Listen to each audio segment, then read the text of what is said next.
Olá, boa noite. Olá, muito boa tarde. A operação investiga esquema de fraude em licitações na Companhia de Geração Térmica de Energia Elétrica, CGTE, que é uma subsidiária da Eletrobras.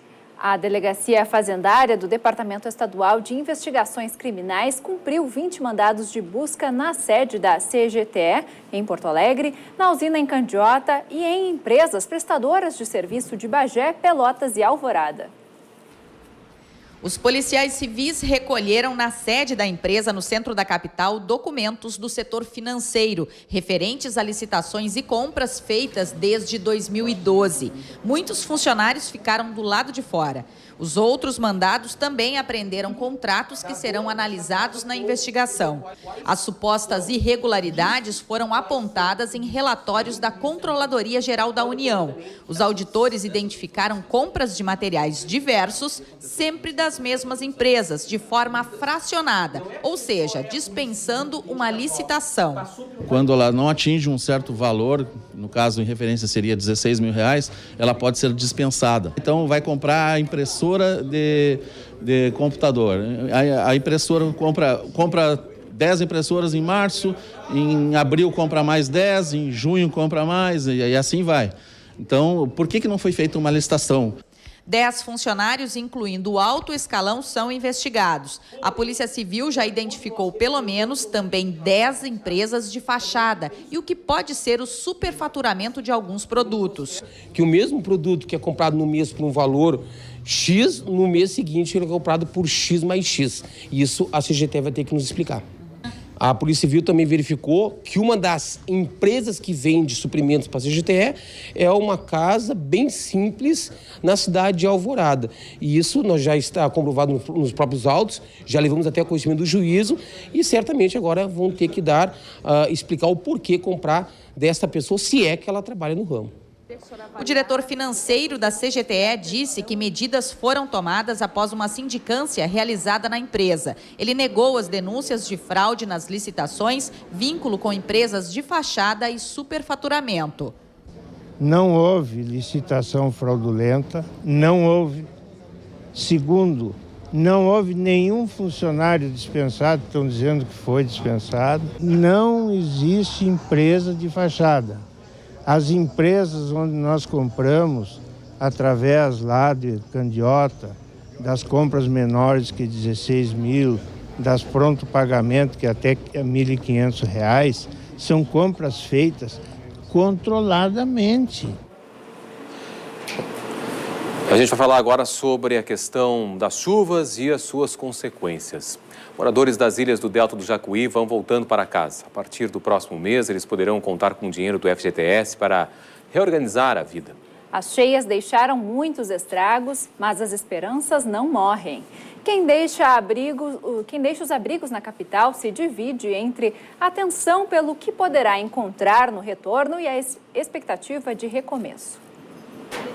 Os 52 anos chegaram no domingo, mas o presente veio ontem. A volta para casa depois da cheia do Guaíba. É bom, né? Com o nível do rio em 2,01 metros, a menor marca desde o início da enchente, moradores do bairro Arquipélago, na periferia de Porto Alegre, têm pela frente o desafio de voltar à rotina e contabilizar os prejuízos. Meu marido fica aqui porque não dá para deixar sozinho, que todo mundo rouba. Deixou sozinho as casas, aí começam a roubar. Daí o pouco que a gente tem e ainda rouba, daí, né, fica ruim. A gente tem que começar tudo do zero de novo. Só hoje pela manhã, 25 pessoas deixaram este abrigo na Ilha da Pintada. A gente tem ajudado a Defesa Civil e nosso carro até da Prefeitura tem ajudado a levar as famílias. A gente tem um grupo de voluntários que ajuda a colocar as coisas dentro dos carros. Daí, na medida do possível, as famílias estão se encaminhando, né? Toda ajuda que a gente pôde dar e que a gente tem tentado prestar como Prefeitura, eu acho que a gente tem atingido o nosso objetivo. A expectativa é de liberar o espaço até o fim do dia. Quem ainda permanece no abrigo espera para hoje uma posição da Prefeitura em relação às condições das casas, já que muitas podem estar condenadas. Estou só esperando por ela para a gente retornar à nossa casa. Mas para quem não volta para casa, o movimento é outro, o de colocar os pés no chão. Grávida de 9 meses, esta doméstica e o marido abriram mão do abrigo e improvisaram um assoalho acima da água para se proteger do Guaíba. Melhor ficar no abrigo. No Tesourinha, as mais de 200 pessoas que ficaram abrigadas começaram a retornar para as ilhas ainda ontem. Hoje será a vez de 15 famílias. Nesta manhã, o prefeito de Porto Alegre acompanhou o retorno de algumas delas. Ele também reafirmou o compromisso assumido com o governo federal de liberar o saque ao FGTS das pessoas atingidas pela cheia. Já pactuamos com a Caixa Econômica Federal todo um procedimento. A partir da próxima semana, as pessoas passarão, então, a mostrar que realmente foram atingidas pela enchente, ou pelo granizo, ou pelo vento. Nas ilhas, todas as famílias serão contempladas e no restante da cidade, as famílias deverão procurar os nossos centros administrativos. Os moradores que deixam o ginásio vão contar com o auxílio do Exército, da Carris e da Defesa Civil. Este reciclador já estava acomodado num dos primeiros ônibus a retornar para as ilhas. Nem sabemos se as casas vão estar em pé. É o desafio da reconstrução. Da reconstrução. A Defesa Civil acredita que até a sexta-feira todas as famílias deixem o ginásio. Até lá, doações de alimentos e material de higiene pessoal devem continuar a ser entregues no próprio Tesourinha. E representantes da Defesa Civil Nacional vieram ao estado para ajudar 66 municípios afetados pela chuva, encaminhar a documentação necessária para a liberação de recursos federais. A ideia é agilizar o repasse de verbas para a reconstrução das localidades prejudicadas pelo mau tempo. Ontem e hoje, os especialistas passam orientações aos gestores em diferentes regiões do estado. Prefeitos e membros da Defesa Civil de diferentes municípios estiveram na reunião com representantes da Secretaria Nacional de Proteção e Defesa Civil. O vice-presidente da FAMURS é prefeito de São Jerônimo, na região carbonífera do estado. Desde 2009, a cidade fez 9 pedidos de situação de emergência, mas recebeu recursos apenas em 2 ocasiões. Ele avalia que é preciso desburocratizar o processo. Estamos nos posicionando que haja uma modificação na legislação para que haja um atendimento. Para você ter uma ideia, no ano 2014 nós tivemos 107 municípios que decretaram situação de emergência. Apenas 2, hoje é Marcelino Ramos e Mato Leitão, estão recebendo a ordem de licitação hoje, para licitar, mas não receberam o recurso ainda, para reconstruir os municípios do episódio. A equipe da Defesa Civil Nacional veio ajudar no preenchimento da documentação e explicar como funciona o sistema. O secretário enfatiza que é preciso seguir as normas que regulamentam a transferência de verbas. Sobre o atraso nos repasses referentes ao ano passado, avaliou que foram pedidas obras que não se enquadravam na competência da Defesa Civil ou que tinham um valor muito baixo. Nós temos um limite, ou seja, abaixo de 200 e poucos mil reais, dificilmente a gente atende, porque o custo para o poder público de repassar o recurso e fiscalizar a aplicação não compensa. Isso não é a secretaria que decide, isso é a legislação que nós seguimos. Nos municípios da região central mais afetados pela chuva, a rotina ainda é de muito trabalho para limpar a sujeira deixada pela água, recuperar os estragos e até mesmo reconstruir casas inteiras. A TV Cachoeira voltou a um dos bairros mais prejudicados pelo granizo e pela enchente no Rio Jacuí, em Cachoeira do Sul. O cenário no bairro Cristo Rei é o pior dos últimos 60 anos. O bairro, que há poucos dias estava debaixo da água, agora tenta se restaurar. Por todos os lados, os sinais da enchente são evidentes. E em frente das casas tem de tudo um pouco, só que agora inutilizados. Com uma mangueira e escova, o Carlos tenta remover o barro das paredes da casa. Mais adiante, em outra rua, seu Valmor e a família também já descartaram um monte de utensílios que viraram sucata. Por medida de segurança, quando construiu esta casa ano passado, o Everaldo fez a construção 3 metros acima do solo, para se proteger de possíveis enchentes, mas não resolveu não. Everaldo, este ano a enchente invadiu com força a tua moradia. Completamente, tudo. Até a parte de cima. A gente verificou pela marca na parede ali dentro que cerca de 40 centímetros acima ainda. Mais ou menos 40 centímetros de água. Mas fazer o quê? Vou ter que construir de novo. Pelo menos a cobertura, né? E o resto a gente vai ganhando e vai conseguindo com os amigos, com um e com outros e vamos embora. Já a dona Laureci faz o reconhecimento do que antes foi o seu lar. Dentro da pequena casa de tijolos, o pouco que ela tinha virou nada. Não tem nem explicação. E aí fica assim... emocionado, fica sem rumo. Segundo a Defesa Civil local, a chuva de granizo da semana passada danificou em torno de 6.500 residências. Com isso, a prioridade agora é a distribuição das cerca de 900 telhas de fibrocimento adquiridas pela Prefeitura com doação de R$30 mil do Ministério Público e Poder Judiciário. A distribuição segue alguns critérios e uma campanha permanente de doação de telhas está em aberto. Como foram muitas famílias atingidas, nós começamos a cadastrar a partir do cadastro único. Dentro do cadastro único, a possibilidade, então, existe para quem está no cadastro único.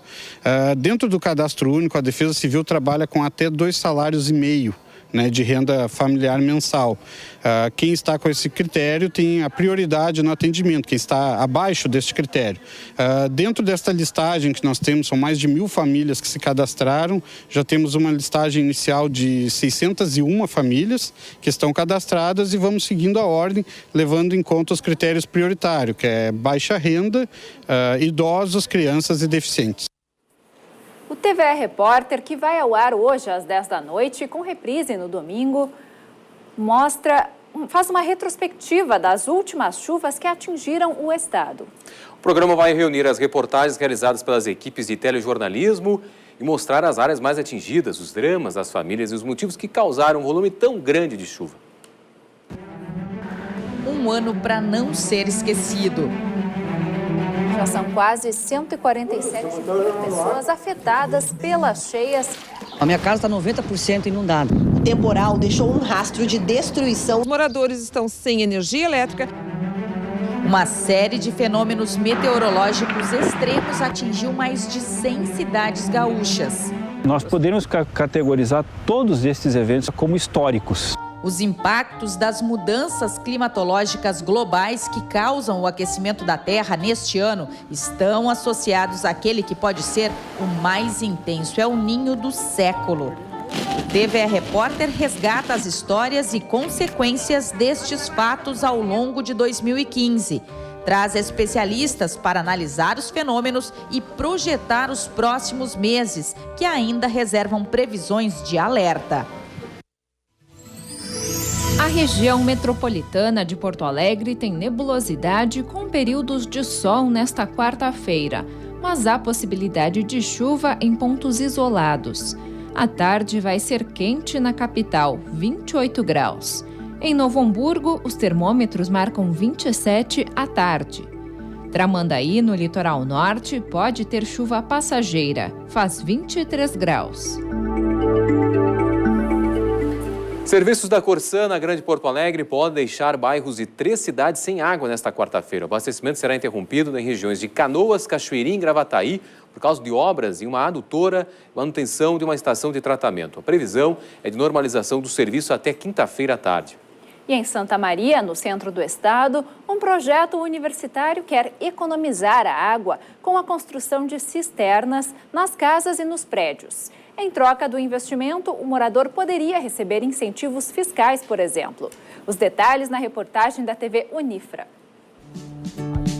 Ele tem uma formação acadêmica em agronomia, mas é a experiência em engenharia ambiental e do solo que lhe garantiram o apelido de Professor Pardal. E não pense que isso seja um problema. Olha, a gente tem feito várias adaptações e invenções aí, por isso é esse chamado, né? Mas é interessante porque a gente gosta de criar coisas novas, ou seja, a inovação é muito importante para qualquer atividade, né? Não é de hoje que o professor Afrânio utiliza cisternas para armazenar a água da chuva e com ela lavar calçadas, carros, roupas, enfim, tudo aquilo que não necessita de água potável para ficar limpo. A água da chuva é uma água muito importante, ela é de boa qualidade, você só tem que eliminar os primeiros 5 minutos de chuva e com isso você tem uma água que pode ser utilizada até para beber se for tratada. Desta vez, a mais nova ideia deste amigo da natureza tem a ver muito com o nosso bolso. Que tal economizar dinheiro com a conta de água, impostos e ainda ajudar na preservação do meio ambiente? A resposta, o professor Afrânio preferiu transformar em projeto. Segundo ele, se cada construção erguesse também uma cisterna para acumular água da chuva, parte dos problemas de alagamento e consumo de água potável estariam resolvidos. Sabe como? Vamos imaginar uma casa e apenas 1 metro quadrado do telhado dela. Se neste espaço chover 1 milímetro, teremos 1 litro de água, e não importa a intensidade, já que a chuva forte ou fraca apenas iria determinar o tempo para encher este reservatório. Agora, imaginemos um telhado com 10 metros para cada lado, ou seja, 100 metros quadrados. Com uma chuva também de 1 milímetro, teríamos 100 litros. Com esta quantidade, por exemplo, dá para dar a descarga no banheiro por aproximadamente 15 vezes. No Rio Grande do Sul nós temos uma precipitação média de 1.700 milímetros, ou seja, 140 milímetros por mês aproximadamente. 140 milímetros são 140 litros por metro quadrado por mês. É um volume de água relativamente grande. Com o que chove, por exemplo, por mês, daria muito bem para você reduzir significativamente o custo. O investimento para uma cisterna de 2.000 litros, já calculando a mão de obra, não ultrapassaria R$1.000.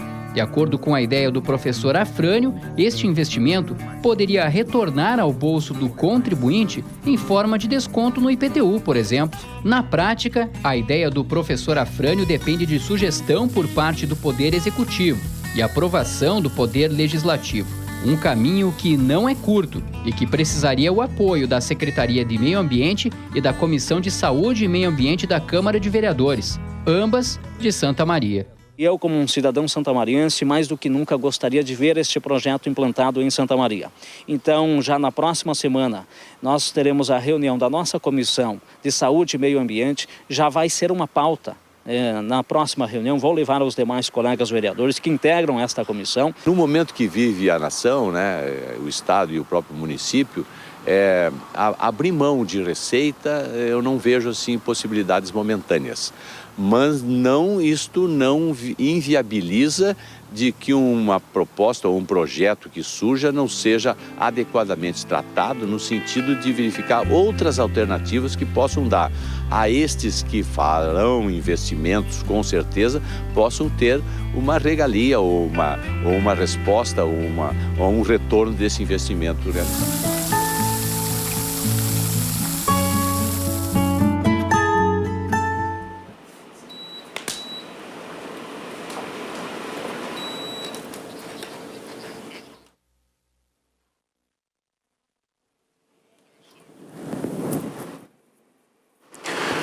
Ministério Público e Defensoria fizeram ação de cidadania hoje pela manhã no condomínio Ana Paula, no bairro Restinga. A ação da Polícia Civil no início do mês prendeu 46 suspeitos de tráfico que vinham atemorizando os moradores. Agora a comunidade busca retomar a normalidade de suas vidas. A ação de cidadania envolveu 10 órgãos do governo federal, do governo do estado e também do município. Durante toda a manhã, os moradores puderam fazer negociação do IPTU ou ter esclarecimentos sobre o financiamento dos apartamentos. A intenção deste grupo de trabalho que esteve aqui é resgatar a cidadania e a dignidade desses moradores, que ficou bastante abalada nos últimos episódios, onde grupos de traficantes, inclusive, se apossaram de apartamentos de moradores aqui da comunidade. Ministério Público e Defensoria Pública dizem que esta ação vai passar a ser rotineira aqui no condomínio.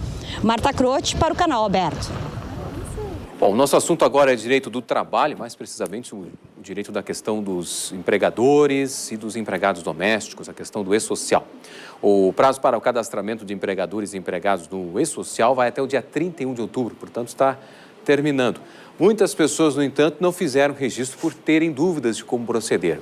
E é o assunto que a gente vai tratar agora com a advogada, professora de Direito da URGS e da PUC, Zunilde Lazarim, novamente conosco aqui. Boa tarde, Zunilde, tudo bem? Boa tarde, tudo bem. Bom, um empregador doméstico, o que deve proceder para ele ficar dentro dessas normas vigentes? Como é que ele tem que ser realizado? A Lei Complementar 150, que veio regular o trabalho dos empregados domésticos, ela criou um sistema chamado Simples Doméstico, que na verdade é um sistema que vai facilitar a vida do empregador doméstico e, por consequência, do empregado também, na medida em que, como foram implementados outros direitos para como fazer a concretização desses direitos, porque os empregadores domésticos, por exemplo, não dispõem de um departamento contábil para fazer isso. Então, havia necessidade de fazer uma simplificação, daí o chamado Simples Doméstico. Só que para aderir a esse sistema e, portanto, ficar dentro das normas, é necessário fazer o cadastramento no E-Social. Então, a data que foi dada, 31 de outubro, é para que os empregadores façam o seu cadastro de empregador e cadastrem todos os empregados domésticos. A partir de outubro, que entrou em vigor essa legislação, os pagamentos são sempre até o 7º dia do mês seguinte. Quando o 7º dia cai no sábado ou no domingo, tem que ser antecipado. Por isso se fala que o último prazo para pagamento é dia 6 de novembro. Só que só poderão fazer o pagamento quem fez o cadastramento. E essa data, que é 31 de outubro, se a pessoa não conseguiu cadastrar, ela ainda pode fazer o cadastramento até o dia 6. Então, caso perca o prazo, não é tanto problema assim, por exemplo? Não. É dia 31 de outubro agora. Isso, dia 31 é para fazer o cadastramento. Só que a lei ela não trouxe nenhuma penalização se não fizesse até 31. Por que tem que fazer até 31? Porque se for emitir a guia a partir do dia 1º, pode ser emitida essa guia para pagamento, não vai ter o cadastro, não vai poder emitir a guia. Mas nada impede que o empregador faça o cadastro do dia 1º até o dia 6 e consiga cumprir dentro do dia 6 o pagamento dessa guia, onde vai incluir todas as taxas e as contribuições. Em números, quanto que engloba, por exemplo, o valor seria quanto representaria o valor do salário do empregado para o empregador com esse novo sistema? Quanto que poderia, em números, assim? Isso é uma desconfiança que se tem muitas vezes. Parece que aumentou, né? Parece que pode ter aumentado. Na verdade, se a gente fizer a conta, a gente vai verificar que o que aumentou mesmo foi a parcela do fundo que se tornou obrigatória, que é 8%. Então, o trabalho doméstico, ele tem um salário regional mínimo. Então, enquanto o salário nacional é 788, o salário regional do empregado doméstico mínimo é 1.006. Com 88 centavos. Então, se a gente pegar um salário mínimo, um empregador que faz o cadastra o empregado, ele vai gerar essa guia, o que vai vir de pagamento e quanto isso importa em custo efetivo de uma folha de pagamento sobre um salário mínimo.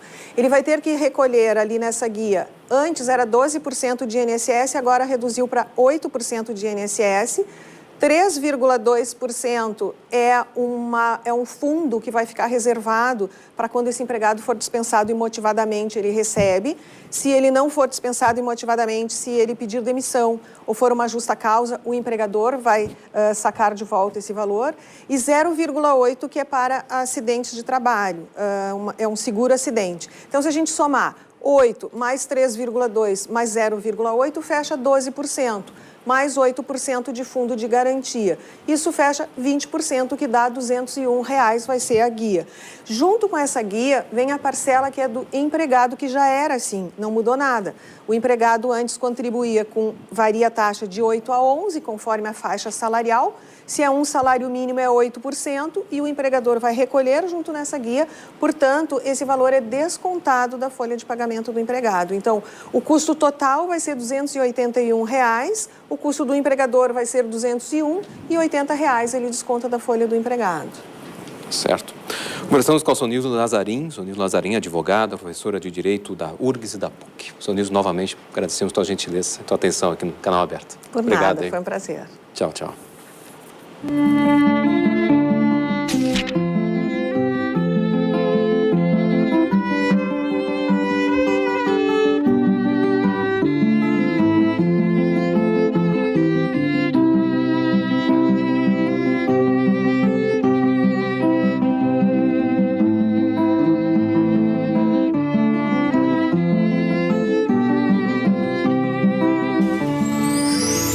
Vai ser de tempo instável na Serra Gaúcha.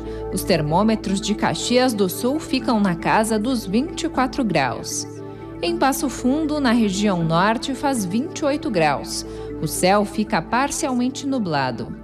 A máxima chega aos 30 em Ijuí, no noroeste, onde o sol aparece entre nuvens. Veja daqui a pouco, o programa Prato para Todos da Ceasa distribui alimentos para famílias carentes da região metropolitana de Porto Alegre. E em instantes estão abertas as matrículas para a educação infantil na capital e procura por vagas deve aumentar.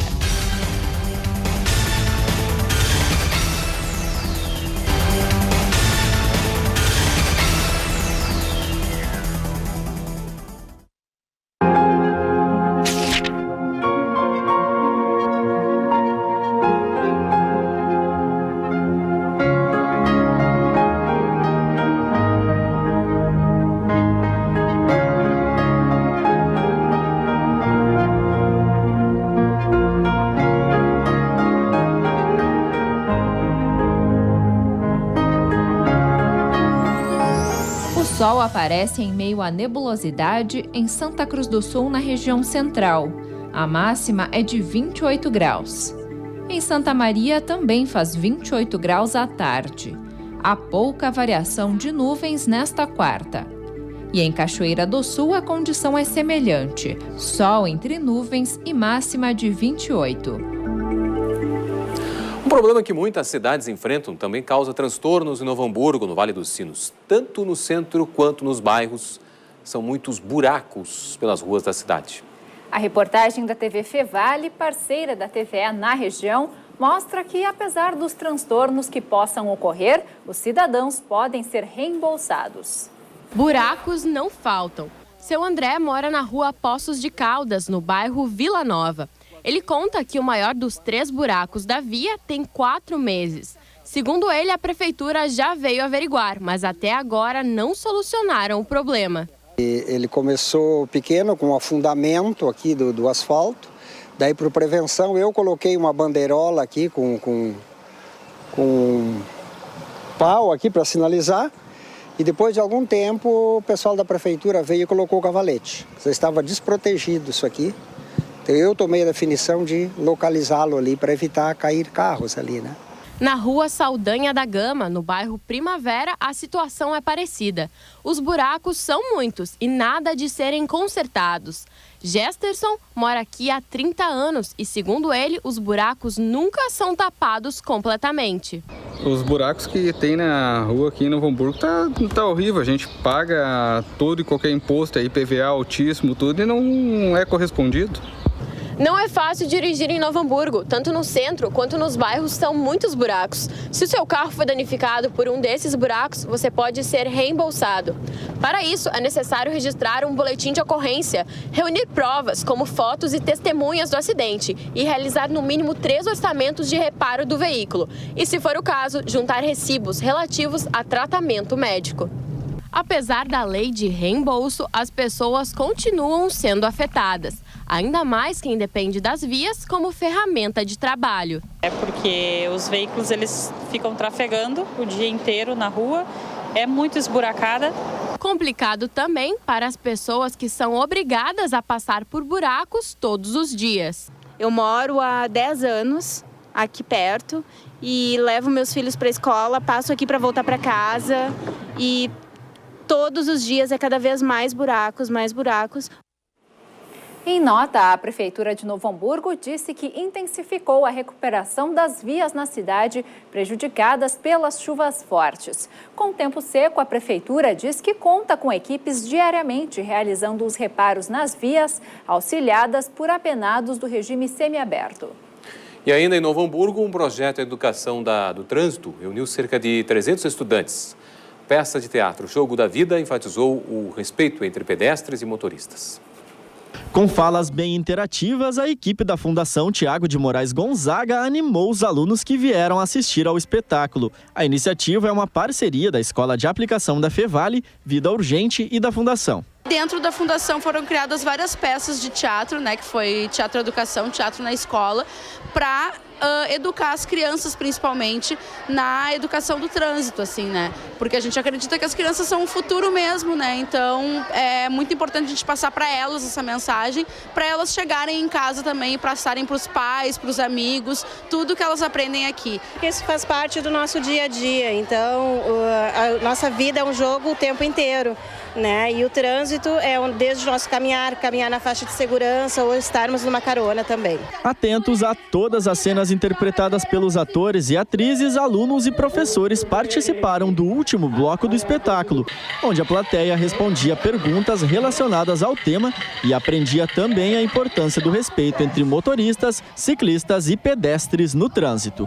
Eles são jovens ainda, eles não têm ainda noção do perigo, então quanto mais a gente puder falar sobre essas questões, eu acho extremamente importante. Eu gostei do fato de mostrar sobre o trânsito, né? Porque muita gente aqui não anda muito bem, com responsabilidade, e acaba se distraindo muito, né? Causando muitos acidentes.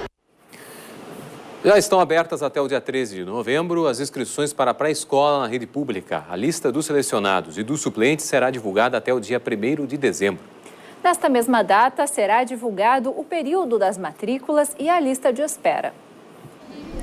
Para realizar a inscrição à educação infantil, o responsável pela criança deve comparecer à escola de sua preferência com a certidão de nascimento da criança, a carteira de identidade do responsável, comprovante de residência e cartão Bolsa Família para os beneficiários do programa federal. Na rede pública municipal de Porto Alegre são oferecidas 24 mil vagas. As crianças em situação de vulnerabilidade social e as beneficiadas pelo Bolsa Família têm prioridade na inscrição. Essa escola municipal do bairro Restinga tem 25 vagas para a pré-escola. A direção só vai conhecer a real demanda após o período de inscrições, mas já se espera um aumento da procura devido a 2 fatores.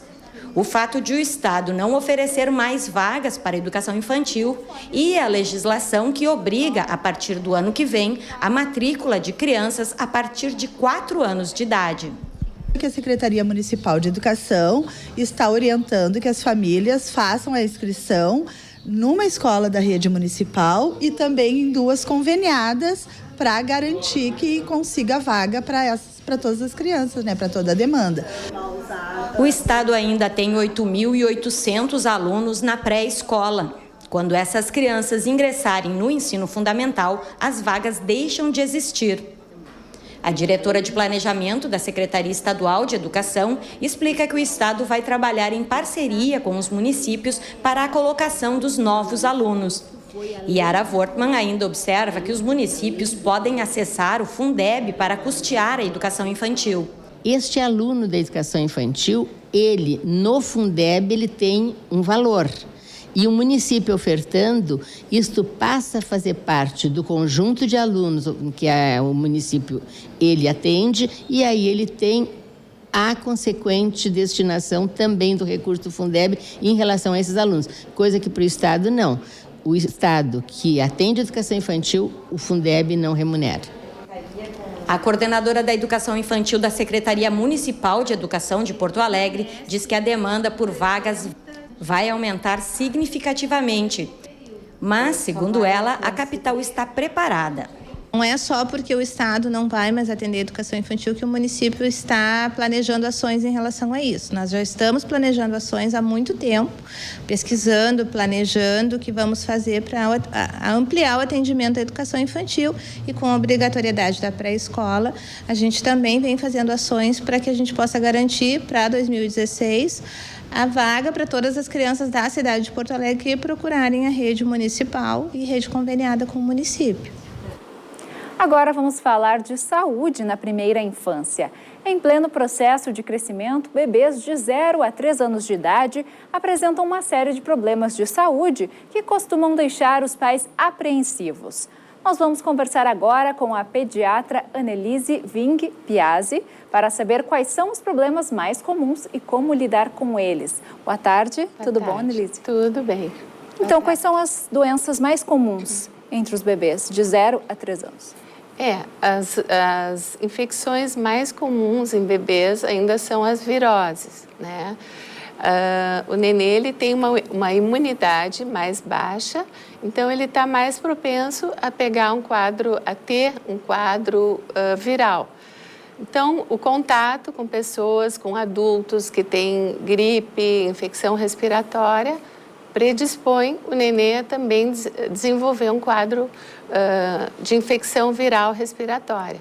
Por isso, o cuidado, né, com os nenês pequenos, quanto à alimentação, à amamentação, evitar ambientes muito fechados, com muita aglomeração de pessoas, porque isso pode predispor, né, o contágio e a infecção pelos vírus. A amamentação que tu citaste é importante para evitar, para prevenir, digamos Para assim. prevenir, a amamentação ainda o aleitamento materno ainda é o melhor alimento em termos nutritivos e também quanto à imunidade, porque através do leite o nenê recebe anticorpos, né, imunoglobulinas, que podem fortalecer o sistema imunológico dele.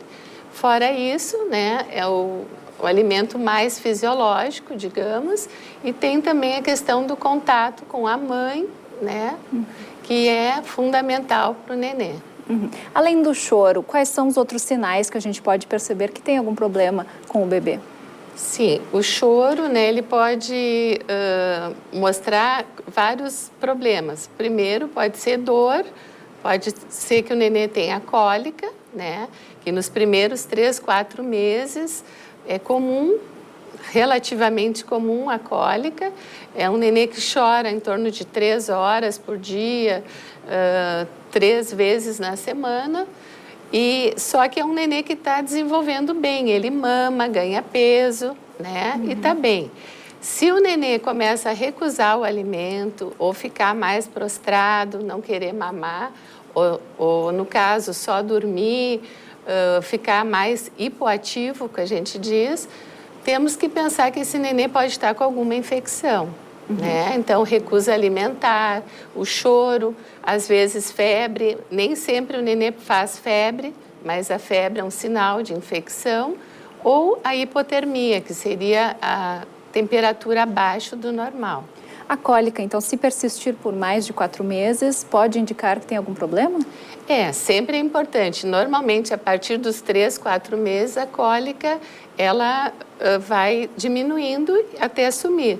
Se o nenê ele é muito choroso, persiste com dor, tem que se investigar outras causas, né? Como até uma alergia ao leite, a proteína do leite, ou alguma outra causa que pode estar causando dor, que pode desencadear a dor, digamos assim. Tá certo, então, Annelise Ving Piazzi, pediatra, muito obrigada pela presença aqui no Canal Aberto. Tá bom, obrigada. Boa tarde. Boa tarde.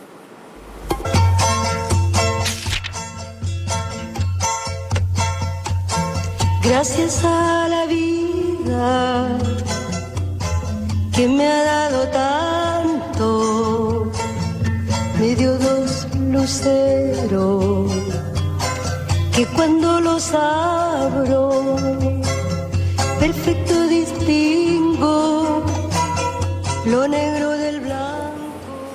Um programa do governo do estado distribui o alimento excedente da Ceasa para famílias de baixa renda. A meta até o final do ano é atender 50 mil beneficiados. Na fila, gente que tem pouco ou muito pouco. Apenas pessoas com baixa renda comprovada, que são cadastradas em associações de bairro de Porto Alegre, região metropolitana, podem participar da distribuição dos alimentos. Para não pedir, né? A gente pega. Não consegue ganhar dinheiro também para comprar as coisas, né? Esse é o problema. Ainda bem que aqui eles ajudam a gente, né? Cerca de 50 pessoas são atendidas. Elas recebem as frutas, verduras e legumes que não foram comercializados na Ceasa no dia anterior.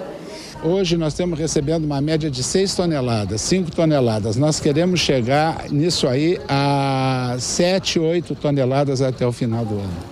Preocupação também com a forma com que as hortaliças serão preparadas. E nós também temos um ônibus escola junto com o SESC no sentido de orientar essas pessoas como é que ela possa usar de uma forma melhor os alimentos que são recebidos aqui na Ceasa. quarta-feira é de altas temperaturas na região oeste. Em Uruguaiana, a máxima chega aos 30 graus.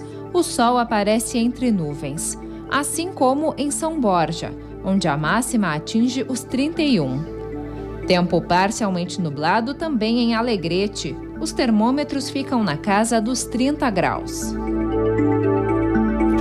Veja a seguir. Depois de 10 meses de obras, Parque da Redenção em Porto Alegre ganha cara nova com reforma do chafariz e espelho d'água.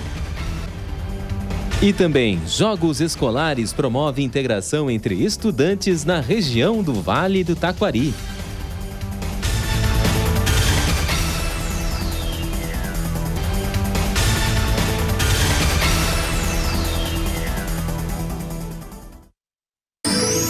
Previsão de tempo firme nesta quarta-feira na região da Campanha. Os termômetros de Bagé marcam 26 graus à tarde. Já em Pelotas, há possibilidade de pancadas rápidas e isoladas. Faz 24 graus. Rio Grande também pode ter chuva passageira, máxima de 21. Esporte agora aqui no Canal Aberto com Farid Germano Filho. Boa tarde, Farid. Boa tarde, Marcelo. Boa tarde aos telespectadores do Canal Aberto. A gente começa o esporte falando da final do estadual de vôlei masculino. A primeira partida da decisão foi em Canoas, entre o Bento Vôlei Isabela e Lebes Gedori Canoas, e foi um jogão de voleibol. O Canoas venceu por 3-2, parciais de 25-24, 25-20, 24-25, 22-25 e 15-11, e largou, por consequência, na frente na decisão. A próxima partida será na sexta-feira, às 8 da noite, no Ginásio Municipal de Esportes de Bento Gonçalves. Se vencer, o Bento Vôlei Isabela força a terceira partida, que também será na Serra, no domingo às 19 horas. Duas grandes equipes na decisão do estadual, sem dúvida nenhuma. E em Lajeado, no Vale do Taquari, uma competição promove a integração entre estudantes do ensino médio de toda a região. As finais das partidas de futebol dos Jogos Escolares ocorrem hoje.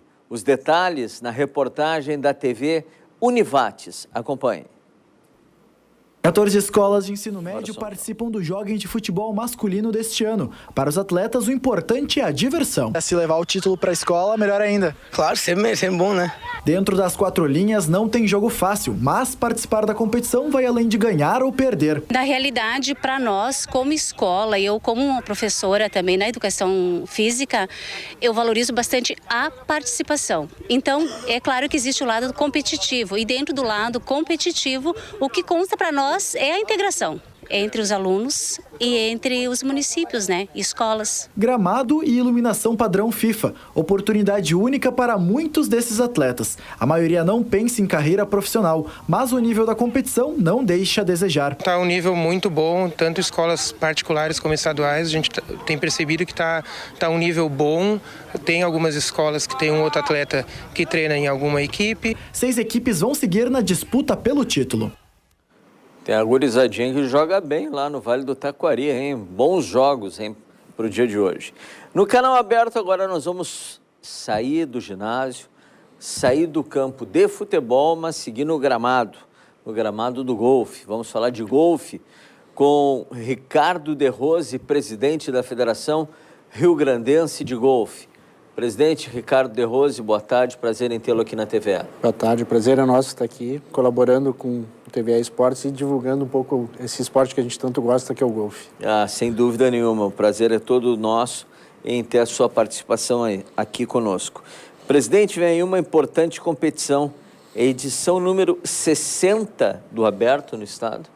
Aberto de Golfe do Estado, está fazendo 60 anos, é o segundo torneio mais antigo que a gente tem no estado de golfe e faz parte do Campeonato Gaúcho de Golfe, uma das 13 etapas, né, que indica o campeão de golfe gaúcho no estado. Então, estamos na 10ª etapa, Ainda faltam mais 3 para encerrar o ano e essa é uma das mais importantes e mais concorridas. As condições climáticas atrapalharam muito esse ano as competições? Atrapalharam bastante no segundo semestre, porque as chuvas torrenciais, como o golfe se joga num campo aberto, né, as chuvas atrapalham muito e quando alaga o campo não tem como jogar. Apesar que a chuva em si ela não prejudica, o que prejudica são os raios. Os raios não têm condições de jogo, né? Sim. Até pelo taco e... O risco do taco, campo aberto, campo aberto. É um perigo para o jogador. Então, a gente não autoriza jogo quando tiver incidência de raios. O campeonato, presidente, acontece nesse final de semana? Acontece nesse fim de semana, sábado, domingo e segunda-feira, no Belém Novo Golf Clube, aqui na zona sul do estado, de Porto Alegre. Sim. E estamos esperando em torno de 100 jogadores disputando essa taça que é importante para o estado. Quem é o favorito? Tem favorito, assim? Um que vai despontar? Temos favoritos, porque nós temos aqui no Rio Grande do Sul, no golfe amador, no ranking brasileiro, os 5 primeiros, 3 são gaúchos. Então nós vamos ter jogando o primeiro do ranking nacional, que é um gaúcho, tem 18 anos. 18 anos. 18 anos. O terceiro, que também é um gaúcho, tem 23 anos. E o quarto, que também é um gaúcho e que tem 50 anos. Então os 3 têm chance de ser campeão gaúcho esse ano e estão disputando taco a taco esse campeonato. Literalmente taco a taco. Literalmente taco a taco. Buraco a buraco. Buraco a buraco. Aberto ao público? Aberto ao público, né? Basta se identificar no Terraville, no Belém Novo Golf Clube, e está aberto ao público e estão todos convidados a ir assistir, o que é um esporte de confraternização também. E lá tem toda uma área de lazer, restaurantes, lanchonetes. Tem restaurante, lanchonetes, a federação vai ter algumas atividades lá durante o torneio, estão todos convidados a ir lá e participar, inclusive experimentar um pouco do golfe, com algumas aulas, algum taco, brincar um pouquinho. Brincar um pouco. O senhor vai participar do torneio? Vou participar. O senhor é favorito ou não? Não muito, na verdade. Corre por fora? Corro por fora. E só para finalizar, 2016, primeira vez nos Jogos Olímpicos, teremos o golfe, e justamente no Brasil. O golfe, depois de 108 anos, ele volta a ser um golfe olímpico justamente aqui no Brasil. Teremos 2 representantes brasileiros com toda a nossa torcida. Um deles gaúcho, vai estar lá nos Jogos Olímpicos, que vai ser importante para divulgar o golfe e popularizar mais ainda aqui no Brasil. Impressionante quando tem a gauchada é boa, né? A gauchada é muito boa no golfe e faz por merecer, porque treina muito e joga muito. Presidente Ricardo De Rose, da Federação Rio Grandense de Golfe, muito obrigado pela presença. Obrigado. Conte conosco do Canal Aberto, do TVA Esportes, e vamos acompanhar no final de semana. Convidados. Tá bom, muito obrigado. Obrigado, presidente.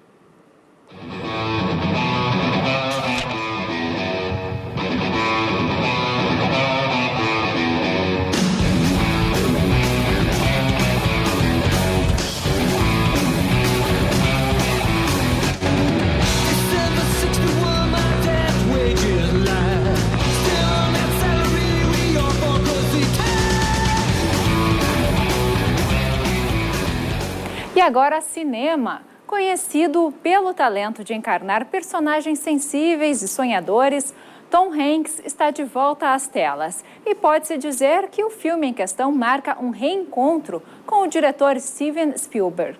A dupla trabalhou em conjunto em longas como O Resgate do Soldado Ryan e O Terminal. E quem nos fala sobre esse filme é a jornalista da FM Cultura, Fernanda Bastos. E aí, Fernanda, esse novo filme tem o mesmo potencial dos outros já conhecidos da dupla? Boa tarde. Boa tarde, Lívia. Boa tarde a todos que nos acompanham.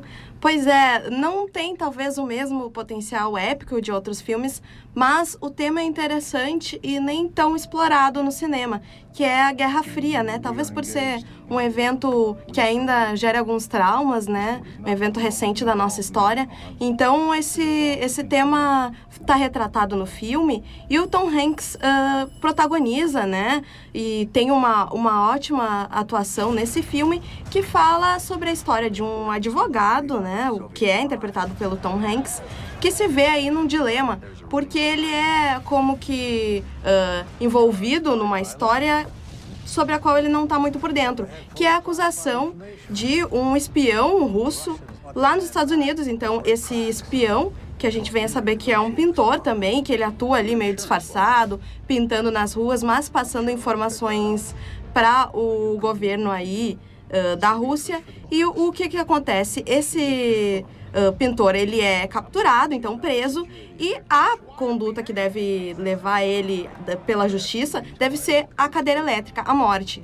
E o Tom Hanks faz um advogado que fica aí nessa missão de defendê-lo, porque os Estados Unidos querem se mostrar como uma nação ética, né, e que mantém a justiça mesmo com os seus inimigos. Só que, como a gente sabe, né, os Estados Unidos são marcados aí por aquele sentimento de patriotismo e o Tom Hanks vai ser pressionado, então, pela família, pelos próprios colegas, para que ele não exerça o trabalho dele, que é de defender esse espião.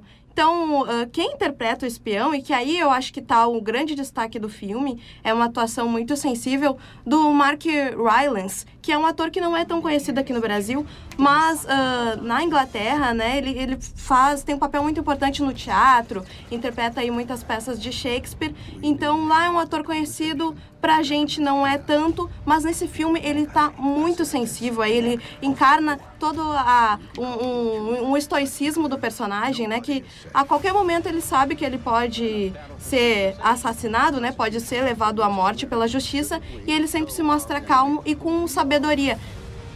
Então, Ponte dos Espiões tá nos cinemas aí e traz esse período que a gente vai encontrar também essa dualidade entre como estava sendo recebida a Guerra Fria lá nos Estados Unidos e também na Rússia. É um filme que ele é muito delicado e ele não é tão melodramático, mas ele passa muito bem essa ideia de como estava lá na Alemanha Oriental esse contexto da Guerra Fria e também nos Estados Unidos. Então, Ponte dos Espiões, do Steven Spielberg, com o Tom Hanks e o Mark Rylance. Todo mundo vale conferir aí esse momento importante da nossa história que teve reflexos aqui no Brasil também. E eu fico por aqui desejando que vocês tenham uma boa tarde e sigam sintonizados na 107.7. Lívia. Tá certo, Fernanda. Muito obrigada por mais essa dica de cinema aqui no Canal Aberto. Boa tarde. Tô indo. Por que você vai tão arrumado assim? Fabinho, vai cuidar de sua vida. Você vai negar o seu nome? Eu sou. Eu respeito, hein? Vai cortar esse cabelo.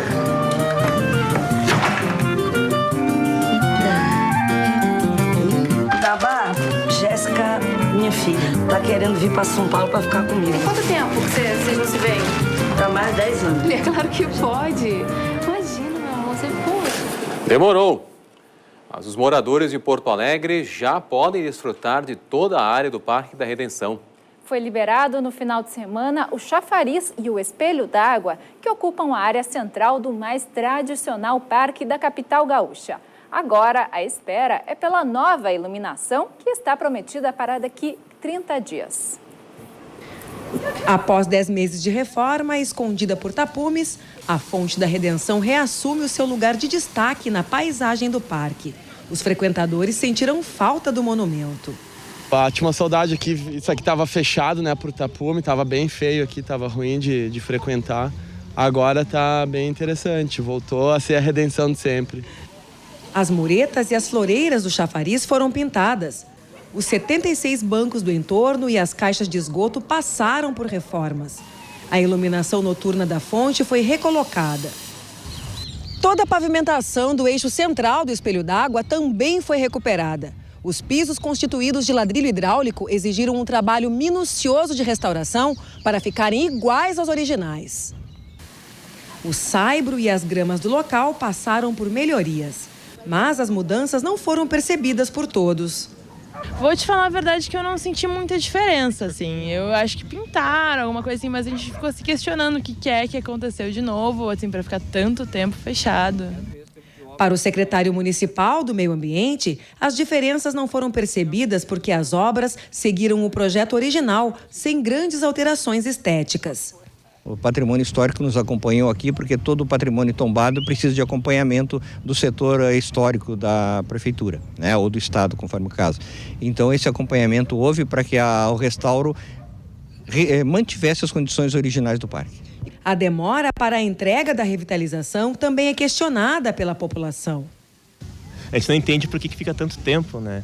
Às vezes é legal, às vezes é uma reforma necessária, mas a gente acaba não entendendo por que demora tanto, né? Nós tivemos a infelicidade de, durante a reforma, termos roubado todos os motores da fonte, o que inclusive atrasou a entrega. São equipamentos especiais que tiveram que vir de São Paulo de novo, né? Houve um roubo na fonte. Agora nós estamos conseguindo, a chuva também atrapalhou muito a reforma, né? Que é um trabalho muito delicado em concreto, em cimento. Então, por isso que demorou 10 meses essa obra, né? Em 30 dias, o projeto de iluminação do parque deve ser finalizado. De acordo com a Secretaria Municipal de Obras, serão colocados ao todo 620 pontos de luz. O Canal Aberto volta amanhã à 13h. Entre outros assuntos, vamos falar sobre casamento e união estável. E no quadro Gastronomia, o assunto será a Semana Mundial do Macarrão. Uma boa tarde para você. Boa tarde e até amanhã.